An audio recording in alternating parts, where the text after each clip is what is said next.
انہوں نے سمجھا کہ ختم ہو جائے گا، یہاں جب گورنمنٹ جاتی ہے لوگ مٹھائیاں بانٹتے ہیں، وہ پبلک سڑکوں کے اوپر آ گئی۔ پھر ہم نے ایک پرامن احتجاج کرنا تھا 25 مئی کو، انہوں نے وہ یعنی عوام کے خلاف جو ظلم کیا ہے، یعنی کبھی اس ملک کی تاریخ میں ایسی حرکتیں نہیں ہوئی۔ 2-2 3 بجے لوگوں کے گھروں میں جا کے وہاں عورتوں نہ چادر نہ چار دیواری کی فکر، وہاں انہوں نے دہشت پھیلائی۔ کبھی ایسی دہشت نہیں پاکستان میں پھیلائی گئی جس طرح کی شیلنگ کی فیملیز پہ، لوگوں پہ،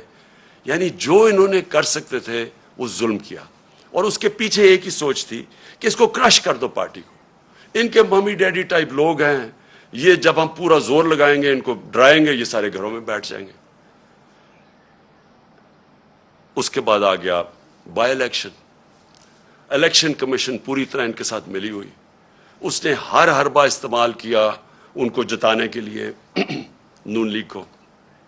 ایڈمنسٹریشن ساری ان کے ساتھ ملی ہوئی، پوری انہوں نے کوشش کی وہ الیکشن،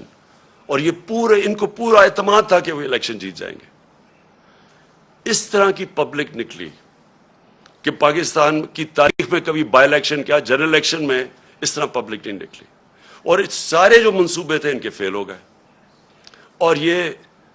ساری جماعتوں نے مل کے الیکشن لڑا اور وائپ آؤٹ ہو گئی پنجاب سے۔ اس کے بعد اور خوف مزید آ گیا ان کو، اور اب یہ جو اب مرحلہ جس میں ہم اب آ رہے ہیں، یہ اب وہ مرحلہ ہے۔ اب یہ کیا کوشش کر رہے ہیں؟ پہلے تو یہ جو سارا پوری کیمپین کی ہوئی ہے کہ کسی طرح ہماری اور فوج کے بیچ میں ہماری لڑائی شروع ہو جائے۔ دوسری چیز کہ انہوں نے اب پورا پلان بنایا ہوا ہے کہ ہمیں پارٹی کو توڑنے کا پلان کا سب سے پہلی چیز آپ کے سامنے آ گیا الیکشن کمیشن نے، جو یہ فورن فنڈنگ کیس ہے۔ اب فورن فنڈنگ کیس کے اندر کچھ بھی نہیں ہے، یہ صرف یہ کہنے کی کوشش کر رہے ہیں کہ بیرون ملک پاکستانی جب وہ پیسہ بھیجتے ہیں تو وہ فورن فنڈنگ ہے۔ وہ پارٹی جس کی پاکستان کی تاریخ میں پہلی دفعہ جس نے ایک باقاعدہ پولیٹیکل فنڈ ریزنگ کی ہے، جس کا کوئی اس ملک کے اندر کوئی نہ کبھی کسی نے پہلے کی، اور نہ یہ وہ پارٹیز جن کے سربراہوں کو لوگ کرپٹ سمجھتے ہیں وہ کبھی فنڈ ریزنگ نہیں کر سکتی۔ تو وہ پارٹی جس نے پولیٹیکل فنڈ ریزنگ کی، جس پارٹی نے باقاعدہ 40,000 ڈونرز کے نام دیے ہوئے 2012 میں، 40,000 لوگ، وہ لوگ خود کال کر کے کہتے ہیں کہ ہاں ہم ڈونر ہیں۔ ان میں سے کئی لوگوں کو انہوں نے بتا دیا کہ جی کوئی فورن نیشنل وغیرہ، جو ان کو کئی پاکستانیوں کو بنا دیا کہ جی یہ تو غیر ملکی ہیں۔ وہ پارٹی جس نے فنڈ ریزنگ کی، جس کی ساری آڈٹ رپورٹس ہیں، جس کی ایک ایک چیز ہمارے سامنے ہم نے ان کو الیکشن کمیشن کو دی ہے،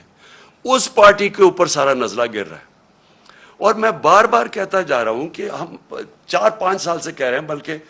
عدالت بھی کہے ان کو بیٹھی ہے کہ ان پارٹیز کی اکٹھی اگر آپ نے آڈٹ کرنا ہے فنڈ ریزنگ تو اکٹھی کریں۔ میں صرف اس لیے کہہ رہا تھا، میں کیوں چاہتا ہوں کہ اکٹھی ہو، کیونکہ مجھے پتا ہے ہم نے کیسا پیسہ اکٹھا کیا ہے، مجھے پتا ہے کہ ہم نے کیونکہ لوگوں نے ہمیں پیسے دیے ہوئے تھے، ہم نے اپنی ساری آڈٹ رپورٹس، پوری ہماری بکس تیار ہیں۔ مجھے اتنا بھی پتا ہے کہ ان دو پارٹیز کے پاس کچھ بھی نہیں ہے، نہ ان کے پاس کسی نے ان کو پیسے دیے آج تک، نہ کوئی پیسے دے گا ان کو، نہ ان کے پاس کوئی آڈٹ رپورٹس ہیں، نہ ان کے پاس کوئی بکس ہیں، نہ ان کے پاس کوئی ڈونر بیس ہے، یعنی کدھر سے پیسہ آیا ان کے پاس۔ یہی الیکشن کمیشن عدالت کے آرڈر کے باوجود انہوں نے صرف تحریک انصاف کو کٹہرے میں کھڑا کیا ہوا، اور اتنی جھوٹی رپورٹ بنائی ہے،